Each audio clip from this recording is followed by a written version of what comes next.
All right. Happy Wednesday. We're back for another fun edition of the Living a Purposeful Lifestyle. I'm your host, Jason Ricks. And today I have a new friend of mine that I've met several months ago and have really gotten to know well. And I'm super excited. We have the owner of Bowman Digital Media and the true guru of all things digital.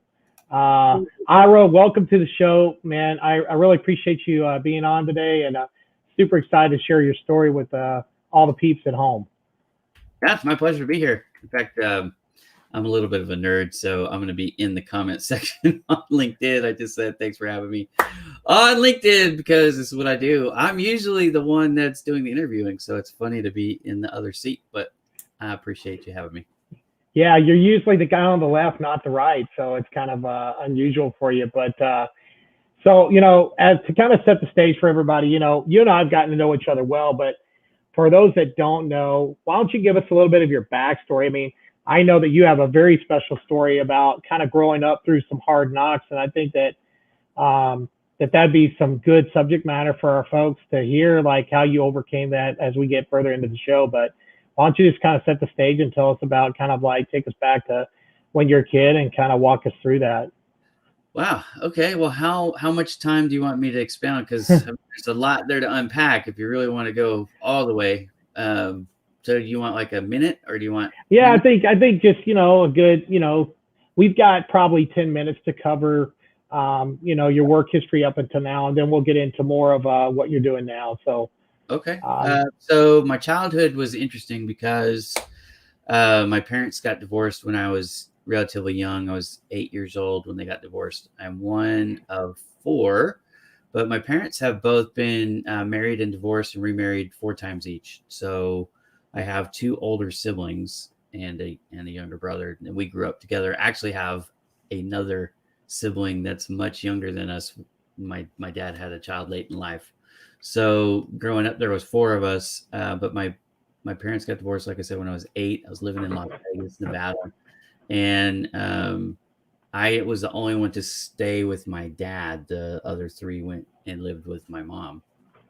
So, growing up, it was hard times. My parents were not college graduates. They, were, I hate to say hand to mouth, but certainly check to check, living check to check. And the times were tough. There were times where we, as a family, before the divorce, even, we were living out of budget motels because in Vegas, I don't know if you've heard of this, but they have gambling there. So if you are prone to gamble, as my parents were, sometimes you would blow the rent and you'd find yourself, out of a place. So we had stayed several times.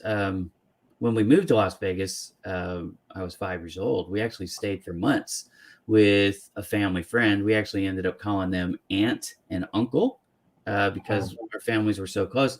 But anyways, we lived with them, for months when we moved out. But there was times, like I said, we were renting a house and they blew the money. So we ended up living in these by the week, sometimes by the month, motel rooms. And if you've ever lived in a place like that, it's seedy at best, not a good environment, all kinds of exposure to drugs and alcohol and prostitution and the things that Las Vegas has for those who are looking for it. But after my parents got divorced when I was in middle school, my dad and I actually ended up living on the street for a little while. That was even worse.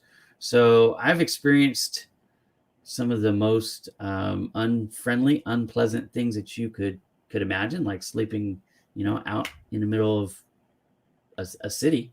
I always tell people, if you think you understand what being homeless really is, here's what I want you to do. I want you to leave everything you have behind. I want you to go to an urban center, and I just want you to, find the piece of cement somewhere and lay down and go to sleep. And actually go to sleep. Not, just lay down and be guarded, but actually try to get some sleep. And then I want you to imagine going to school like that the next day. Because that was part of my childhood for a while. It was not a pleasant part. In fact, that's what finally got my dad and myself to move back to California. We ended up moving in with my grandparents to give my dad a chance to get back on his feet financially. But I finished my 7th grade year homeless for 6 weeks. I went to school. My dad made sure I was at school, but I was wearing the same clothes and I wasn't bathed, and it was an awful experience. And a lot of people don't know that story. So, anyways, there you go. I don't share a ton about that. I don't want to embarrass my parents. They did the best, I but that's my childhood. But I did graduate high school. I did finally graduate college. That's part of my story too. But I graduated 19 years after I graduated high school. I graduated college. So, You anyways, just took the scenic route for it. yeah. So I got married relatively young, which is kind of funny. And then I don't know if you caught that part where I said my parents have both been married and divorced 4 times each, but that's a part of my story. So I never thought I was going to get married. I ended up getting married young and having kids. Well, when I started to have kids, my wife and I wanted to own a home, but I was making, geez, I think I was making like $13 an hour or something like that back then. So you weren't going to buy a home in California on $13 an hour. Just wasn't going to happen. So we ended up moving to Ohio, buying a house out there for I think $135,000, if I remember right. I think my mortgage payment was something like $800 a month. So I was able to do that, but that kind of put college on the back burner.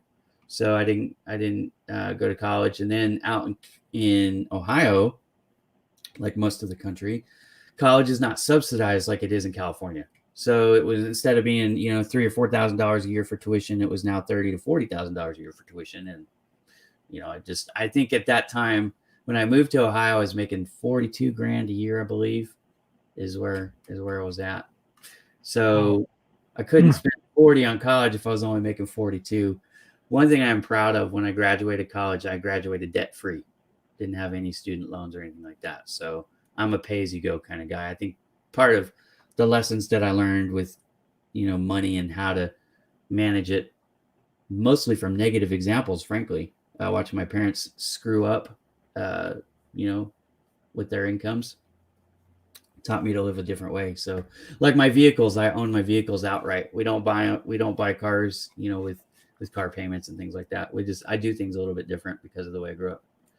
So when you think about it, we talk about on this particular show, we talk a lot about passion and purpose. So, you know, where in there had to be at some point in your life, right? Whether it was in seventh grade, 10th grade, somewhere in there, you had to have that moment, that watershed moment where you're like, you know what, this isn't how I want to go forward and how I want my life to be.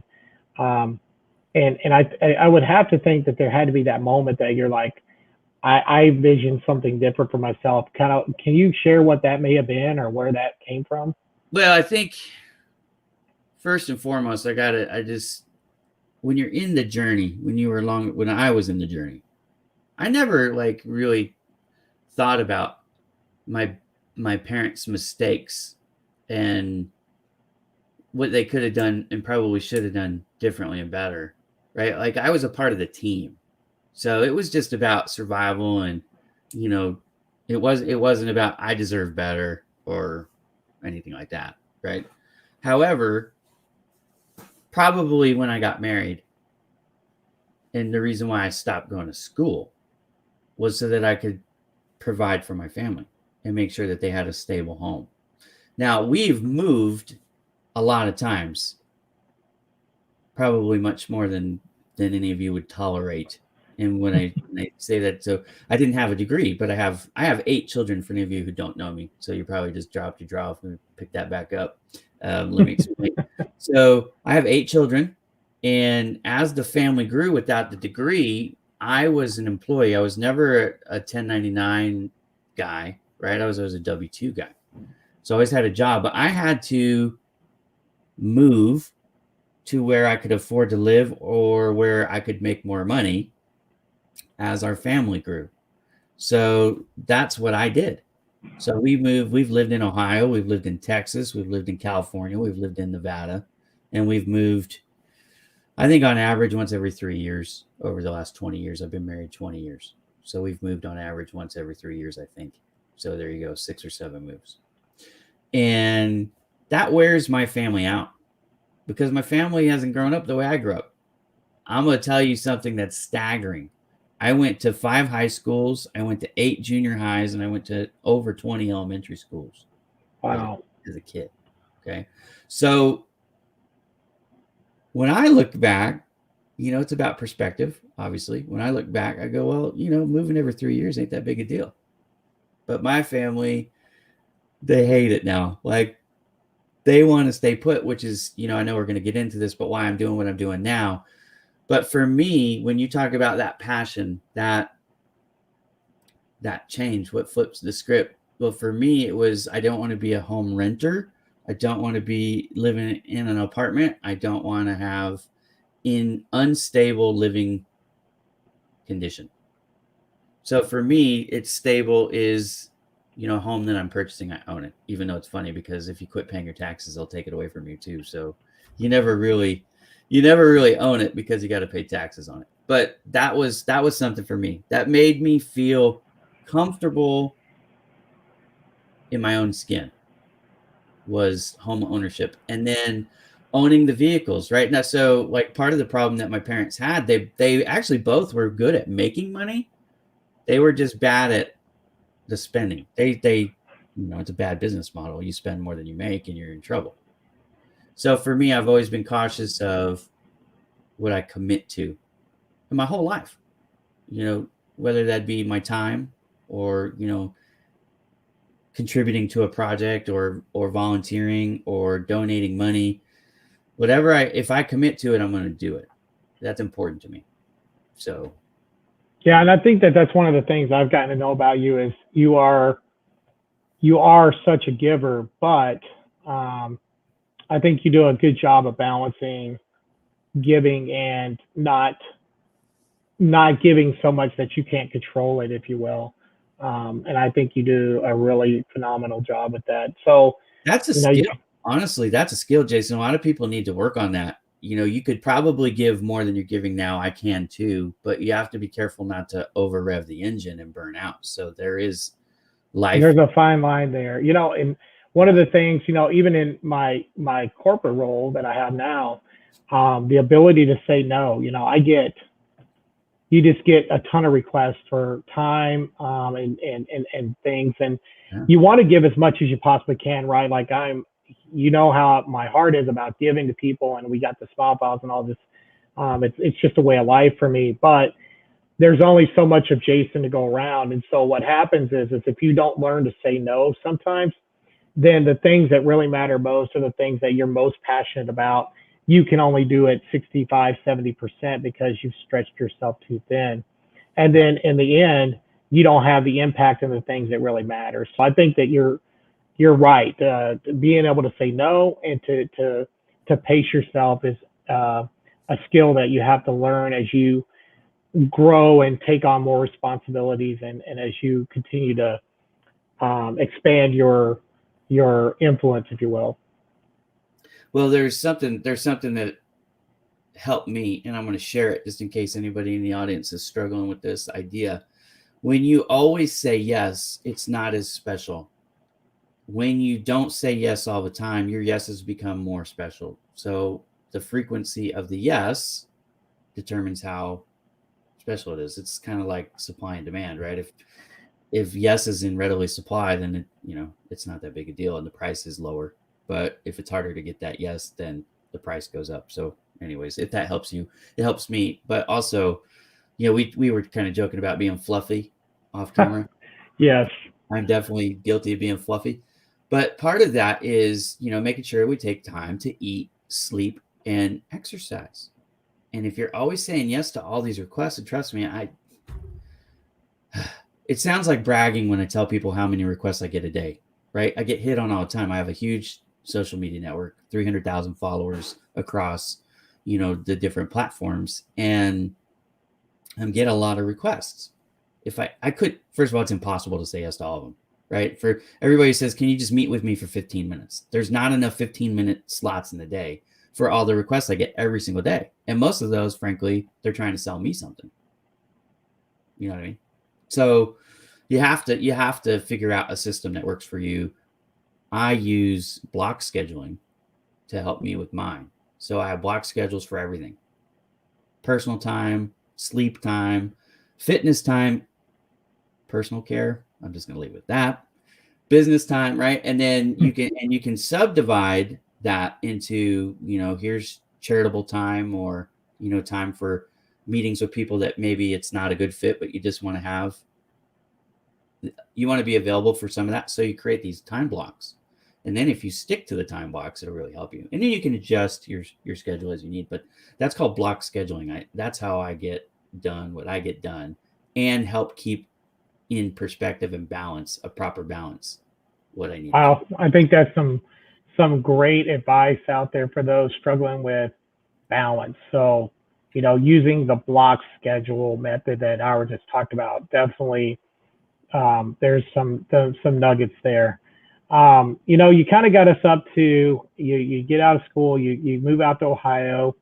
You talked about buying the house and moving around. Now, when you first got into the workforce, you spent a lot of time in the print side of Medium. So Yeah. can you talk to us a little bit about, talk about your career a little bit, where you started, and, what precipitated some of those moves, and kind of just walk us through Yeah, for sure. that.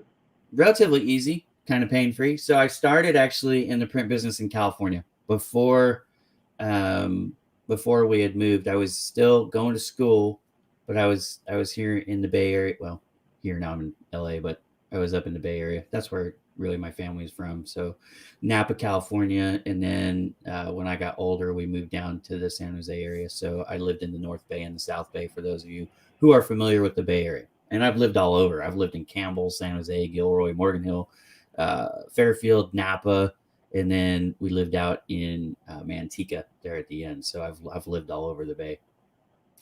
But I went to San Jose State. I was working in Santa Clara. I got in the print business selling print equipment, not print services. So we were selling large format plotters, is what they're called. They're the machines that create the CAD drawings for construction, which you most likely would call blueprints, even though they're not blueprints. That's what most people call them, the technical drawings that are designed by architects and engineers to create buildings. That's the equipment that I sold, and the supplies. So I got into doing that. I did that for a while. Like I said, I wasn't making a ton of money, because before that I was in customer service for an internet company, and I wanted to get into sales. They didn't want to move me from customer service to sales. So I found somebody hiring. He said, you want to work for me selling plotters? I had no idea what that was. But anyways, I just wanted to sell anything. So it was a business to business sales job, selling these large format machines. Okay, great. So that's how I got into the print business. Could have been anything, but that's what it was. So I went out to Ohio. I was actually supposed to get a job with Paychex, the company Paychex, selling payroll services. Now, I had been going to school for business. In fact, I was almost done. I was a senior at San Jose State before we left. So I should have just finished in hindsight, but I didn't. Okay. So I was supposed to have a job. My wife and I had flown out to Ohio to check it out. I did the interviews. Everything was good. I had the verbal. The guy was like, well, we'll just finish the paperwork when you come back. I'm like, great. Well, when I came back in the interim, which was like a month, they had a new district manager who put a hiring freeze. Paycheck was no longer hiring me. So now I'm in Ohio with a mortgage payment and no job. This is great. No. So I sold cars for a couple months, which is something I decided I didn't like doing, because first of all, I'm not really built for business to consumer sales as much. The reason why is, well, there's a lot of reasons why, but anyways, I didn't like the car sales game. First of all, I'm honest to a fault, so I'm not going to lie to people. And so there's that. The second part of it, which actually that wasn't a problem. I did really well selling the cars. I sold, 13 to 15 units for 4 months straight. I was doing fine with the car sales part. The thing I didn't like about car sales was the environment. There were a lot of people that were on drugs working for the car dealerships. And, well, let's just say there were some questionable things going on that I didn't like. It's funny, Ira, you and I have gotten to know each other pretty well, and I never knew this part about you.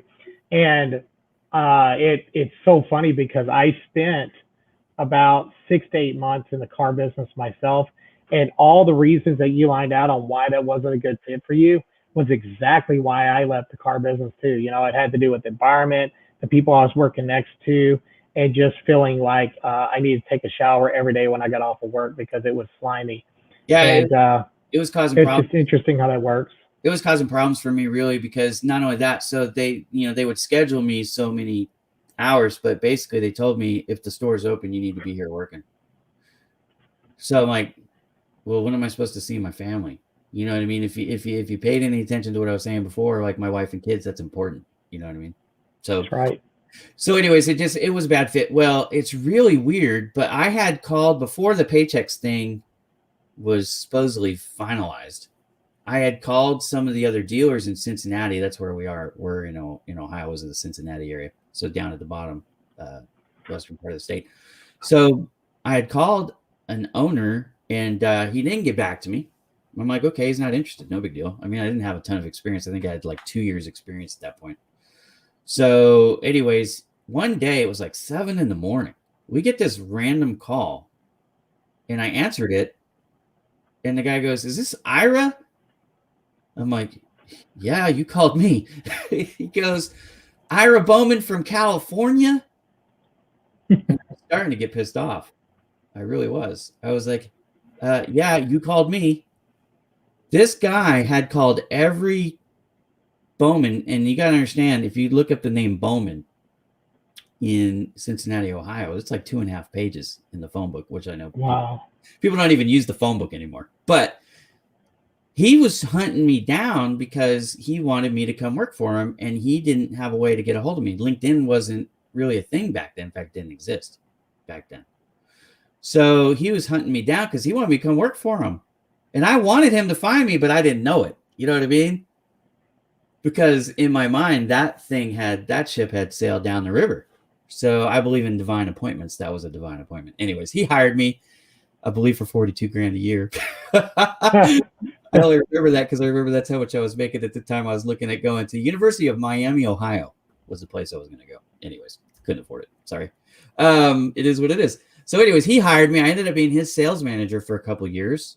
Everything was going good, but my wife and I started to get homesick for our family, more her family than mine. But you know what I mean? Like, our kids are getting older now, and her parents are getting older, and they're not going to know the grandkids. And so we just kind of had this thing where, like, a crisis of consciousness. We're like, we got to get back closer to home. So I reached out to my old boss to see, if he'd be willing to bring me back. And he's like, bring you back. I'll double what you're making now. And, he just made me this sweet offer. He threw so much money at me. I didn't even know. I thought it was a crime. You know what I mean? Like, how could I say no to that? So we were supposed to go out there and buy a house in Central Valley, which is a lot cheaper. That's where Manteca is, in case anybody's curious. Like, I've never heard of Manteca. That's because, you drive through it on your way to Yosemite.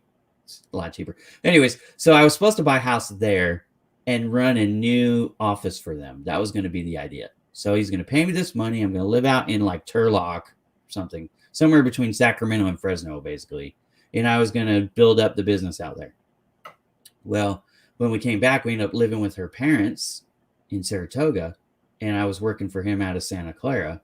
And anyways, I increased the sales so much there, he decides that, hey, I just can't afford to lose you here. We're going to scratch the whole Central Valley deal. Well, that worked okay for a while. I bought a condo in Morgan Hill, but I was commuting. My commute was like over an hour a day each way.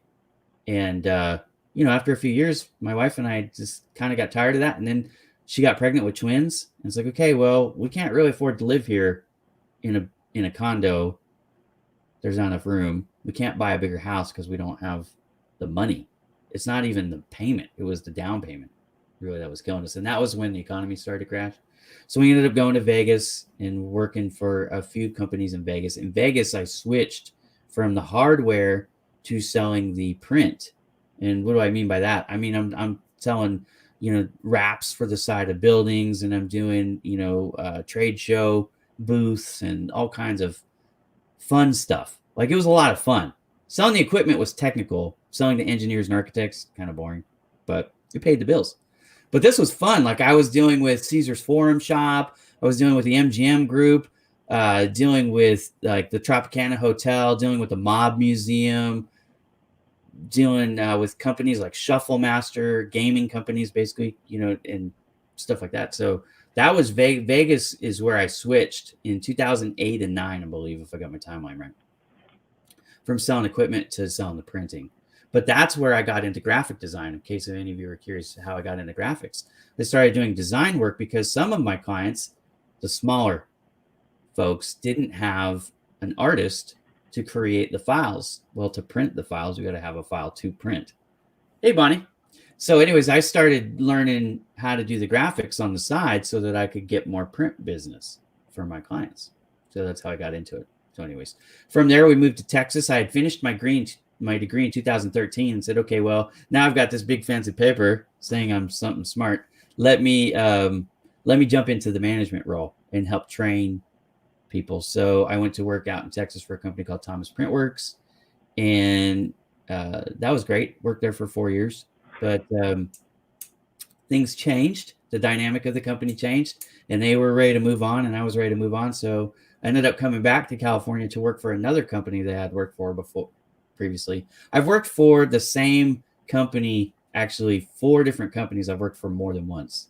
I've worked for a company called Digital Engineering Systems twice, California Surveying and Drafting Supply twice, ARC, which is American Reprographics Corporation, twice, and Denny's, believe it or not, 6 times. Because when I was in college, I waited tables. So whenever my wife and I, throughout our 20-year marriage, would have like an extra medical bill or something like that, unforeseen expense, instead of making payments forever, I would go get a night job and work basically around the clock until I could get that thing paid off. So waiting tables was always my fallback, So anyways, that's the long and the short. So in 2020, I was working for American Reprographics the second time around with the intention on both parties that I would be here and retire. There was a person who was retiring, Jesse De La Cruz, and he had been with them for like 25 years. I actually knew Jesse from my days in Vegas when I worked out there for them in Vegas. So we knew each other. So he was retiring. They needed somebody to come in and take over his territory. So I'm like, okay, I'll do that. I'll live in LA, the LA area. I live in the Inland Empire, so it's a little cheaper. So live in the Inland Empire. It was a 20-minute drive from my home. Everything was great until COVID hit. When COVID hits and the printing industry, the bottom falls out, and there's like 50% of the business coming in that was, and they started, downsizing. Well, I was one of the outliers, and I had probably a little bit higher salary than a lot of other people because of my experience. And so they, Denny's 6 different times. So I started at Denny's when I was 17. That's when I started. The last time I worked for Denny's, I was in my 40s. So actually not quite. I was almost 40. So I think one of the things that I admire most, though, is hearing you talk about, okay, there was a need, whether it was, and most of the time probably in short duration, right, to get these bills paid off or whatever, and that I admire someone who says, I'm going to go do something about it, and I think it speaks to the love you have for your wife and family that I'm going to do whatever it takes to make sure that we're secure. And I think that goes back to what we set up earlier in the show, talking about how you grew up and everything. And it's one of the things I admire most about when we talk. So a lot of times based upon my schedule, and I think there's a time difference between here and California, but you and I have talked plenty of times in the evening and on weekends, and you do a lot of what I call. I don't know that it's not to say you don't take other time on weekends and things like that. It's just you're a very hardworking, and when you have projects going, you're very animated about I got to get these projects done and onto the client. So I think one of the things for those of you at home that haven't really worked with Ira is he's very adamant about if he says I'm going to have it done Thursday, you can take it to the house. It's going to be done Thursday. And that's one of the things that I admire about you. I try to always hit the deadlines. In fact, I try to under promise and over deliver. There are times where stuff happens like, hey, Randall, my van broke down. So, last week, we were on the way up to visit with my in-laws in Saratoga again. That's why we moved back out to California, so the grandbabies can know and spend time with their grandparents. So I pack up my computer gear. I go up there halfway there. the van transmission blows up, and the car is still in Coalinga. If you know where that is, Oh my goodness. got to be the smelliest place in California. It's where the big cattle ranch is, anyways.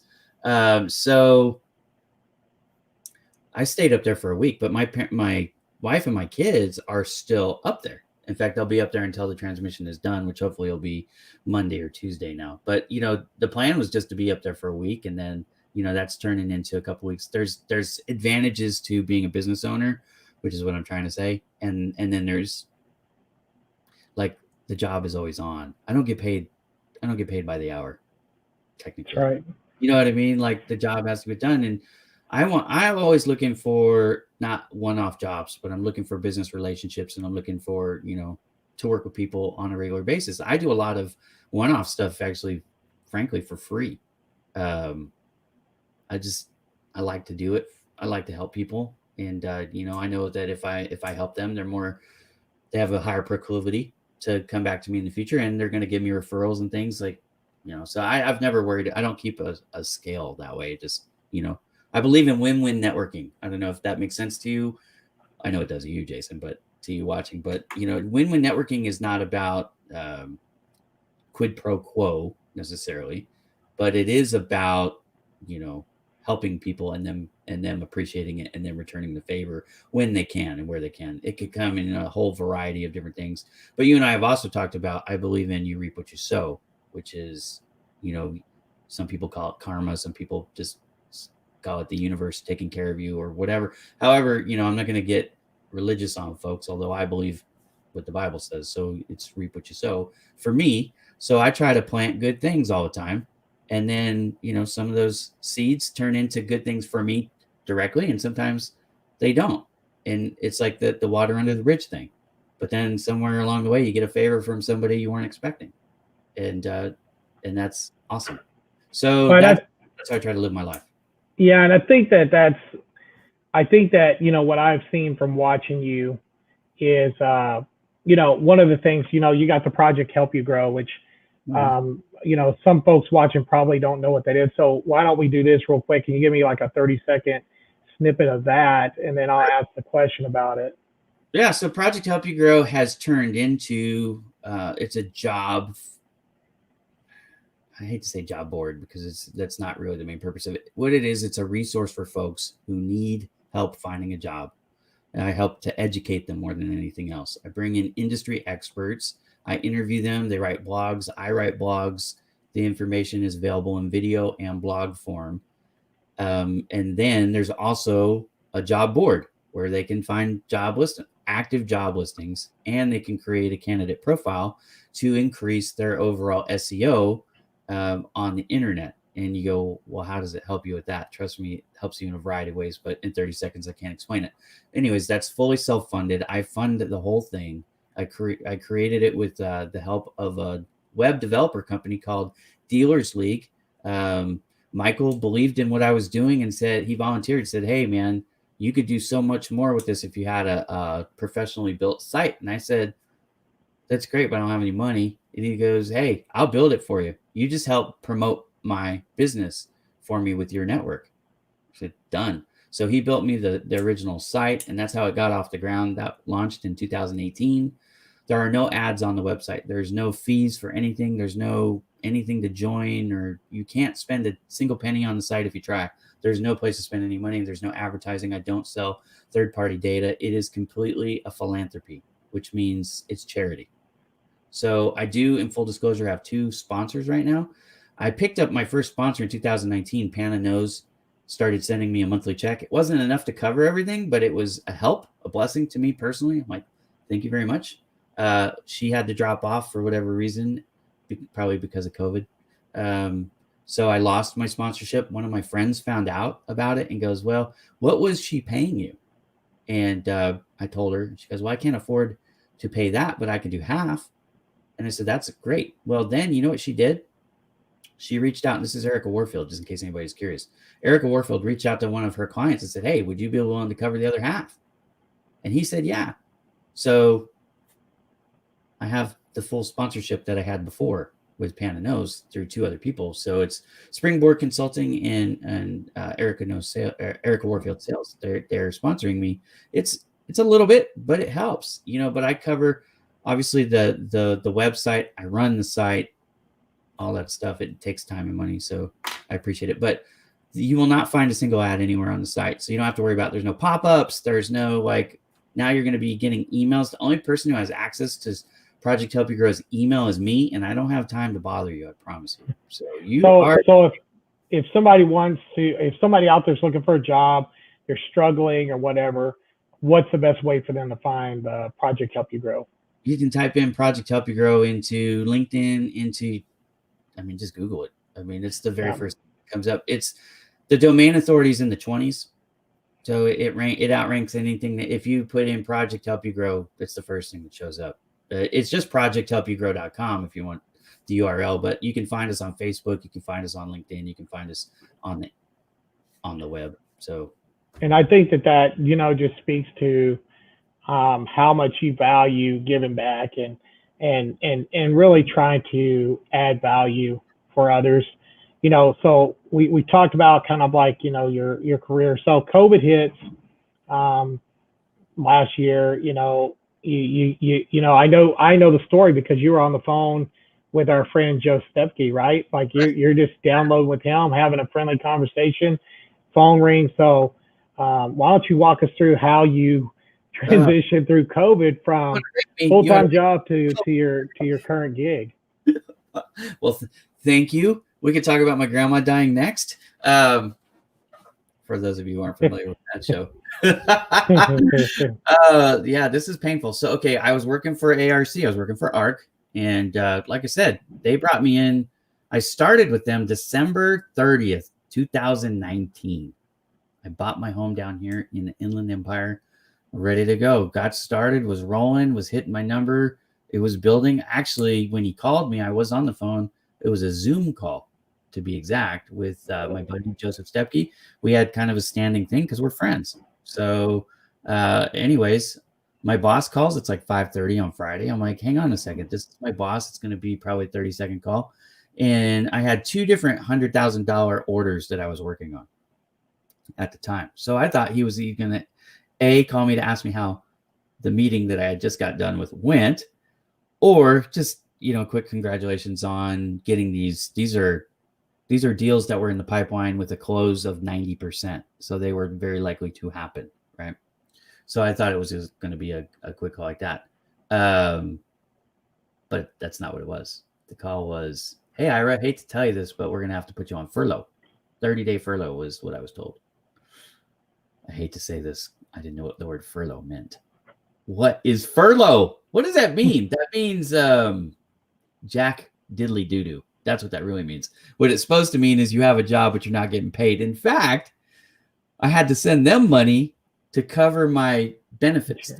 The employer portion of my benefits that they normally would cover as being an employee, they were no longer going to cover. But I was told it was only going to be for 30 days. And then in 30 days, I'll have my job back. They want me back. That's what I was told on the phone with Joe Stepke. So he could verify that if you like. Anyways, wasn't sure what to do. My wife was like, hey, we're going to wait those 30 days because we're tired of moving, and you can just chill out, homie. Have some fun, whatever you want to do. We got it. We have money in the bank. You know what I mean? We don't live check to check. We have the savings and stuff. So we were okay. So I'm like, all right, I can do this. I can roll for the 30 days. And we were able to file for what basically is unemployment too, which is kind of cool.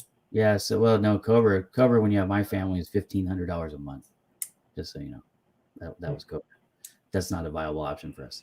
So that's where the 8 kids plays a major factor, right?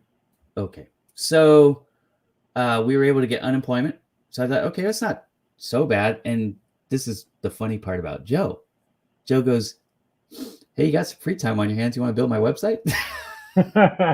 You little punk. No, actually, I appreciate it. So Joe Stepke was officially my first client. Joe, the finance guy, for those of you who don't know, he offers no credit needed payment solutions for retail companies like tire companies and jewelries and electronic dealers and stuff like that. When a client comes in and they don't have cash or they don't have credit access, he can help them still make the purchase. The company gets paid, and then the person making the purchase just ends up making them monthly payments. Now they pay a fee for that, but it still allows them to buy the tires or buy the ring or buy the cell phone. Anyways, he had a website. It was a GoDaddy site. And so his website was not getting any traffic. It wasn't ranking in SEO. Its domain authority, I think, was a 2. Maybe it was a 0. Anyways, it was really low. And he's like, why is it low? I said, just because your website's on GoDaddy and they throttle you back. He didn't know that. Most people don't. So don't ever have a Wix, a Weebly, a Vistaprint, a GoDaddy website. Don't have those websites if you're doing this for money. If you have a hobby website, then those are appropriate and no problem. But if you need a real website built for business, then you don't want to be on those sites. And we can talk about why if you'd like, but most people don't know that. So anyways, Joe asked me, can I build it? Yeah, I said, yeah. So I built his website. He was the first person that I built a site for. Yeah, Bonnie's heard this story before. So anyways, so I built his website. I think I did it in 4 days. I charged him half of what I was charging before. Now it's actually a quarter because I raised my prices. It's a lot of work to build a website. But I turn professional sites over in 3 to 4 days. And it always makes people scratch their head like, how do you do that? Well, actually, it doesn't even take me 3 to 4 days. Honestly, I build in an extra day of fluff time just in case something goes wrong. But I have a system that I use to lock it down, to get it done pretty quick. So, as part of it is my method. But that happened. The 30 days come and go. And I picked up a few more, not really clients, just side work is the way I was looking at it, like a side hustle. And then at the end of May, I was supposed to go back. Remember, he told me 30 days. So the very last day of May, again at 5 in the afternoon, I get a call from a number I didn't recognize. Well, it wasn't my boss. It was actually my boss's boss, the area manager for ARC, area sales manager, calls me up, Bob Thomas. He calls me up and he goes, hey, Ira, bad news. I'm like, what? He goes, we're gonna be doing layoffs, and you're gonna be one of the people that we're gonna lay off. And I'm like, so what does that mean? Because I was on furlough and I didn't know what that meant. I'm like, do you still want me back? He's like, no, we're gonna lay you off.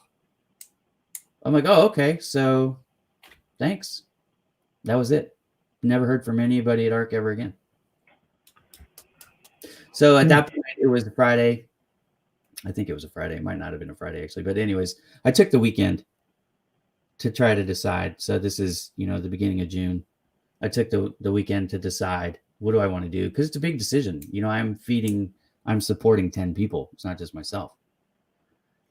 And I have a lot of experience and I could move. I've been able to find jobs easily my whole career, as you guys have seen. Like, finding them is not that difficult for me, right? I'm in sales. So, and I have a huge network, in case you guys didn't know, right? So at that point, I think I had 150,000 followers on LinkedIn at that point.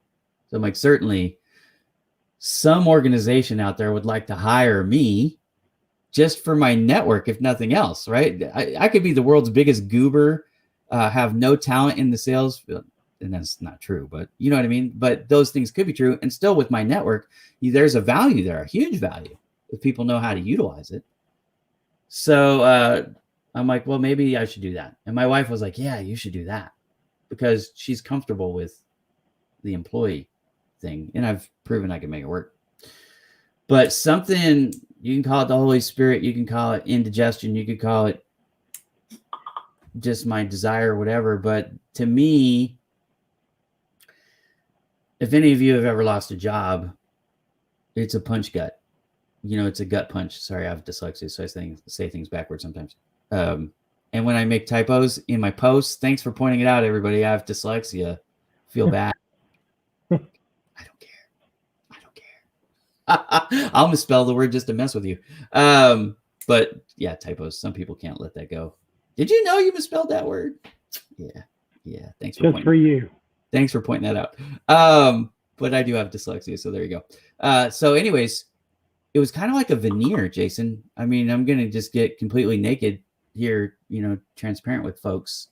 It was like, okay, if I can lose the job when I'm doing a good job, it was no fault of my own. I don't know if you heard what I said. I had $200,000 deals that were at 90% or higher close rate.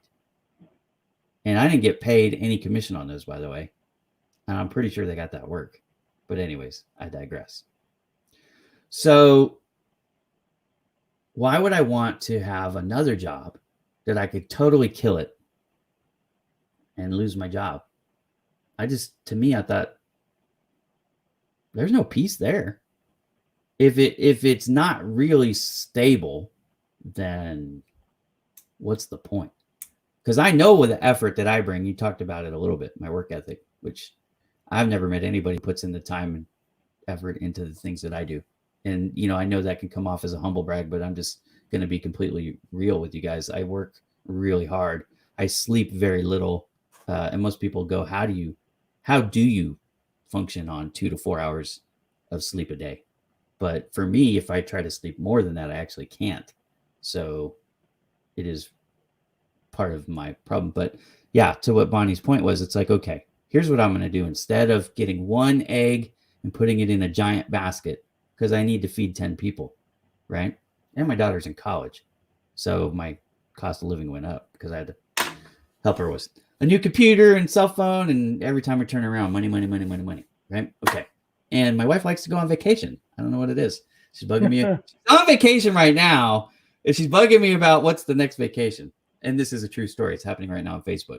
Alicia Bowman, check her out. So what I decided was I'm going to go into business for myself. And I'm not going to have any one client be more than 25% of my overall income. And that way, if I ever lose one, it will hurt. At 25%, it would hurt.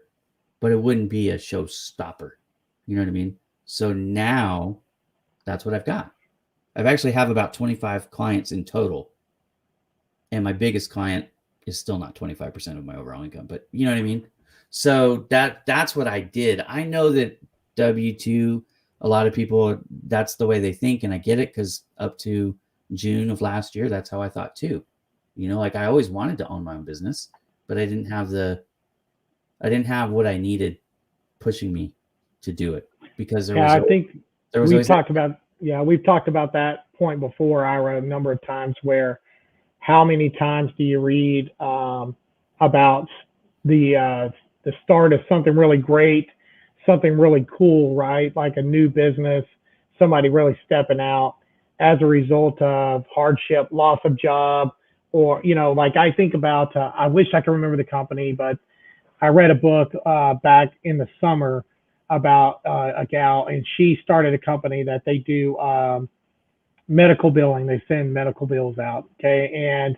And she started it because she was working at a company and doing all these sales, and they jacked it all up. Like they were just butchering all these clients she was making.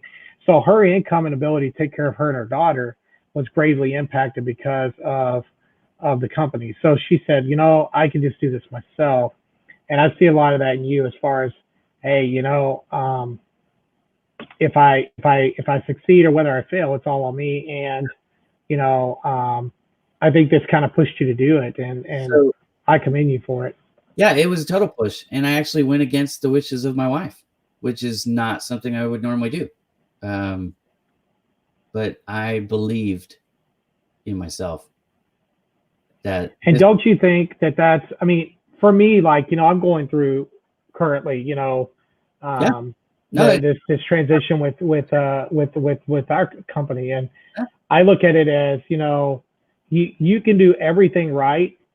And really for no salacious reasons ever, that you could find yourself on outside looking in or facing huge changes and those things are things you have to deal with. And I think that right, it doesn't have to be a personal thing So if you go into my world, in the print world, people know me all around the country, for a variety of reasons. Like I talked about the hustle and the work ethic. And again, I don't want to brag, but I have a reputation for being inside the print business, the cold call king. I've been called that by thousands of people over my 20-year career, the cold call king. That's a reputation that I was proud of. You know what I mean? And the companies that I work for, I don't know if you caught this, but I work for 3 of those companies 2 times each. There's something about you can fool anybody once. You know what I mean? But there's something about they want to bring you back. And 2 of the 3 times, they actually over doubled my salary from the second time. So when I came back the second time, the salary was twice or more higher than it was the first time. You know what I mean? So there's validation. I have the validation for my skills and my work ethic and all that stuff. I've had that. But when you come back to a company that doubles your salary and then lays you off, they like me. They like what I do. You're not safe. You're not safe. You might feel safe with trust me, I had a contract. It says at will. Does yours say at will? If it does, that means they can let you go no matter what. You could be making, look, I've made over 6 figures most of my career now. For the last 10 years straight, I've broken $100,000. And that didn't change, by the way, in 2020. I actually made more money. We haven't got to this part yet, but I made more money as a business owner than I was making as an employee, which is awesome. I'm so pleased that it didn't even take the first month to realize that I was going to be a success. Like I had a winning idea. So that was pretty cool. What I want to do is, we're getting towards that hour point, and I want to make sure we get plenty of time to do this. I know a lot of the folks that are on and joining us right now probably know you. I would venture to guess most of them know you. Can you go back to where it says it's the W-2 is hard to give away? Yes, that's Randall. Yeah. Well, let me tell you, it's even harder when they take it away. It's hard to give up W-2 100%. And that's where I was at. That's where my mentality was for 20 years. But you know what? You are never safe, because when they're looking to reduce overhead, look, they could have fired me, or they could have fired 2 other people. It was easier to replace one person. There's some kid out of college that won't do as good as me, but it'll come and work for half of what I was making. And they can do that. Or they could just, learn to live without the spot. So there's all kinds of solutions. So that's exactly the point. When you're W-2, you feel safe. And I get it. It's called a veneer. You go, well, I've always had this job. It's been stable. Well, Jason, what happens? Businesses get bought and sold. Businesses fold. Locations close. Like I said, pandemics happen. They start looking at overhead and they got to reduce. And look, sometimes nepotism, somebody's kid just graduated college and they're coming up. I mean, the veneer can be shattered for a lot of reasons. When it's shattered, you could do one of 2 things. You could stick your head in the sand and go right back to it and hope that veneer holds better. Or you can do what I did in my case and go, there is a safer way. There is a better way. For me, it was a better way. I'm not saying my way is better for everybody, but it worked for me. So Ira, I want to give you a chance. So for those at home that maybe don't know all that Bowman Media does, so can you give us a snapshot? I mean, I know you dabble in a lot of different things, but this is a chance for you to kind of tell everybody how can you help them? Okay, so Bowman Digital Media is basically built to help small business owners. I used to say medium-sized business owners, but people's definition of medium. I was talking to somebody the other day. They said medium businesses are $500 million to $3 billion in revenue a year. No, that's a large business to me. Okay. I'm talking about people that are working out of their garage, working out of their home. Maybe they do have building some office space and a team of like 3, 5, 10 people, something like that. I help those types of businesses. What do I do for them? I help them build a digital audience. I help them build their website traffic. So if you have a traditional business, or let's say, you're a manufacturer of a product, or you're an accountant, or you're a coach, whatever. I primarily help service-based businesses. That's kind of my niche.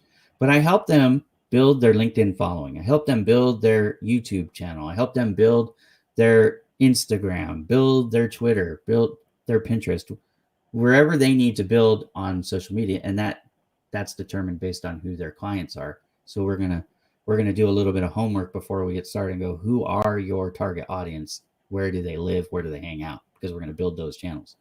The goal is to get them from social media, where they already are in the billions of people, to their website, to their landing page, which is, where you're talking about your products. Like, for example, you and I were talking about this in the green room.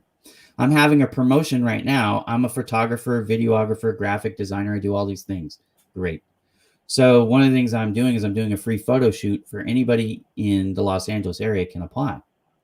And so I want to get people to that contact form page to fill that form out. So what did I do today? I created posts on social media to announce the contest so that people would know that it's available. And then that will drive people to my website, and they'll fill out that form and get a shot at winning this free contest. So what do I do for the clients of Bowman Digital Media? I offer a whole host of services, but they all are basically designed to help increase the social media footprint and the website traffic so that people can generate more business. I'm not interested in metrics for metrics' sake, right? Like, you got 1 million views, great. How many orders did you get out of that? Because that's important. It's not that the 1 million views weren't important. They are, because that helps raise your visibility. But ultimately, that has to drive business too. And so what most people know how to do is generate views, but not get business from it. And that's where I help. How do I help? With the SEO, which is search engine optimization. We use blogs, backlink building, and all kinds of things, making sure we're on the right hosting service. I do make sure that your website is set up correctly, right? Load speeds, content, easy to use interface, all that stuff is important. So we help with that. We do social media management for businesses. So for example, if you're busy as that accountant and you don't have the knowledge or the time or the desire to build a LinkedIn page and build a YouTube following, and what is this Instagram and what is all this crap, right? Bonnie's on TikTok. If you don't know how to make TikTok videos, all that stuff, like, we create the content and we distribute the content for you. And then we engage your clients on social media for you so that you can run your business. It gives you back the time to do what you do best, which is run your business. We just bring the audience to you. We build it and bring them to you. And then we engage with them on the social media platforms so you can engage with them in your emails, phone calls, visits, all that stuff, right? So that's what we do. We take photographs, we write blogs, we do press releases, we make social media posts, we design graphics, animate graphics for videos, and it's a digital media agency. So hopefully that answers the question. Yeah, I think that does. I think that gives a lot of content. You also do the, if you go to some of Ira's videos out there on his platforms, you'll notice he has some like intro video and extra video, so he's good at that. I will just tell you, I think you're uber talented, and I'm really genuinely happy for you, and that I think that this was a serendipitous, divine, appointment, that you are now doing what I think your purpose is. So at the end of every show, I always ask, the guest to give us some inspiration about living your purpose and finding your purpose. So today is no different. So we're going to end the show, and I'm going to give you a few minutes to give us that purpose-led statement from you. Well, I mean, it is what we've been talking about the whole time, right? My desire in life is to help people. I don't care if it's my personal life, professional life, anything that Ira Bowman is doing, I'm trying to figure out ways that I can help people along the way. So if you want to be happy, it's not just about money. Money is not evil. We need it. It's a tool, right? We need it to pay our bills. We need it to run our businesses. So it's not that money is bad, but it's not the only thing. We don't want to sell our souls just to make more money, right? So if you can find what makes you happy, things that you're passionate about, I'm going to give you an example. I'm probably a better writer, like I can actually write better than most copywriters who do it for a living. And again, humble brag or whatever, but that's just a fact. I'm a very good technical writer, even with dyslexia, thanks to spell check. Okay. But the fact is I don't love it nearly as much as I love creating imagery. Talk about serendipitous. Getting into the print business for me was not something that I set out to do on purpose. I was going for a sales job, not a print job. But I ended up getting a print-related sales job, if you can follow me. And discovering my creative passion was a part of that joy. It was unexpected, but you'll rarely see me smile more than when I'm talking about a few things. I love the Raiders. I don't know if you noticed the colors of my business, right? They're silver and black. I actually offered to run the Raiders LinkedIn business page for free. They didn't respond, so I'm going to guess that's a no.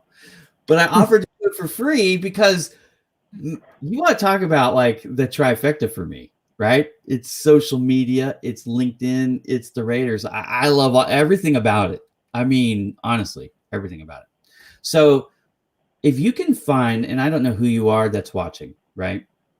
But if you're not currently doing things that you love to do, you're going to struggle to succeed really, because you're going to grind. Like I work more than probably most of you. And I mean, I've always have, whether I was employee or business owner, but it doesn't feel like work, man. I do work on Sundays, which, actually kind of goes against my beliefs, my personal beliefs. But the thing is, I mean, I enjoy what I do. It recharges my batteries.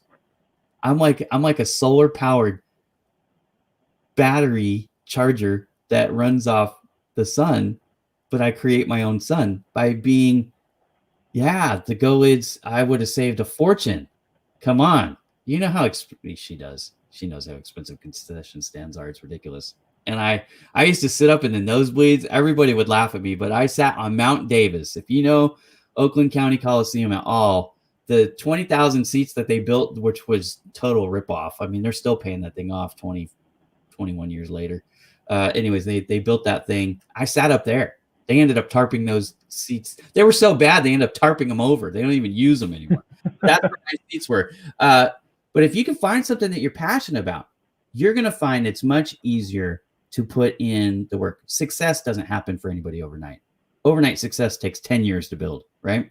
So you're going to work. You're going to bust your butt. But if you find something that you love to do, it won't drain you. And I think that's the main difference. So hopefully people are hearing me. Like, I work my tail off to deliver high-end products for my clients.